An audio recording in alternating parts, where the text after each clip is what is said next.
కర్త కర్మ క్రియ అన్ని కేటీఆరే. ఫార్ములా ఈ కారు రేసులో కేటీఆర్ కు ఉచ్చు బిగిస్తున్నట్లు తెలుస్తుంది. ఈ కేసు దర్యాప్తులో కీలక పరిణామం చోటు చేసుకునింది. రాతపూర్వక ఫిర్యాదు ఇచ్చిన ఐఏఎస్ అధికారి దానా కిషోర్ వాంగ్మూలాన్ని ఏసీబీ అధికారులు రికార్డ్ చేశారు. ఏసీబీకి చెందిన సెంట్రల్ ఇన్వెస్టిగేషన్ యూనిట్ బృందం దాన్ కిషోర్ నుండి కీలక ఆధారాలు సేకరించింది.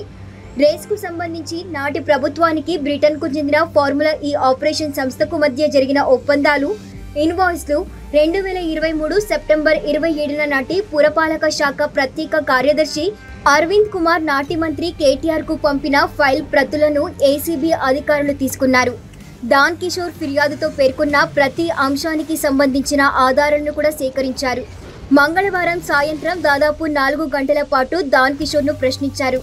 ప్రస్తుతం తనకు అందుబాటులో ఉన్న ఫైళ్ల ప్రకారం నిధుల మళ్లింపు అంత నిబంధనలకు విరుద్ధంగా జరిగిందని, దీనికి కర్త కర్మ క్రియ అంతా నాటి పురపాలక శాఖ మంత్రి కేటీఆర్ అని దానా కిషోర్ స్పష్టం చేసినట్లు సమాచారం.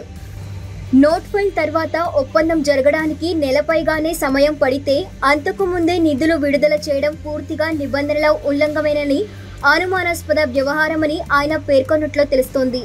ఎఫ్ఈఓకు పురపాలక శాఖకు మధ్య గత ఏడాది అక్టోబర్ 30న ఒప్పందం జరగ్గా అక్టోబర్ 3, 11వ తేదీల్లోనే ఇండియన్ ఓవర్సీస్ బ్యాంక్ నుండి 46 కోట్లను ఎఫ్ఈఓకు పంపడంపై ఏసీబీ అధికారులు స్పష్టత తీసుకున్నట్లు సమాచారం. ఈ శాఖకు సంబంధించి ఆయన నాన్ బడ్జెట్ నిధులు వాడాలంటే ప్రభుత్వ ప్రధాన కార్యదర్శికి సమాచారం ఇచ్చి ఫైళ్లను ఆర్థిక శాఖకు పంపించాల్సి ఉంటుందని, సీఎం లేదా సంబంధిత మంత్రి ఆమోదిస్తేనే ఇది సాధ్యం అవుతుందని, కేటీఆర్ ఆదేశాల మేరకు తాను నిధులను పంపానని అరవింద్ కుమార్ అంగీకరించిన విషయాన్ని దాన్ కిషోర్ అధికారులకు చెప్పినట్లు తెలిసింది. అరవింద్ కుమార్ అప్పట్లో పురపాలక శాఖ ప్రత్యేక ప్రధాన కార్యదర్శి హోదాలో ఉండటంతో సీఎస్ని కూడా పరిగణలోకి తీసుకుని ఫైళ్లను నడిపించారని తెలుస్తోంది. గత ఏడాది జనవరిలో శాంతికుమార్ సీఎస్గా నియమితులైనప్పటికీ పురపాలక శాఖ ఫైళ్లు ఆమె వద్దకు రాకుండానే పరుగులు తీసేవని సమాచారం. ఈ క్రమంలో అరవింద్ కుమార్ను విచారించిన తర్వాతే కేటీఆర్కు నోటీసులు ఇవ్వాలని ఏసీబీ అధికారులు భావిస్తున్నట్లు తెలుస్తోంది. 1-2 రోజుల్లో అరవింద్ కుమార్కు నోటీసులు ఇవ్వనున్నట్లు కూడా సమాచారం. అయితే హైకోర్టు కేటీఆర్కు ఇచ్చిన గడువు ఈ నెల 30న ముగుస్తుండటంతో ఆ తర్వాతే నోటీసులకు వెళ్లాలా అని కూడా ఆలోచిస్తున్నట్లు తెలిసింది.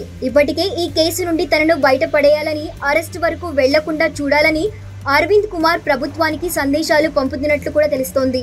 ఈ నేపథ్యంలో ఆయన్ను అప్రూవర్గా మార్చుకుని దర్యాప్తులో ముందుకు వెళ్లే యోచన కూడా చేస్తున్నట్లు సమాచారం.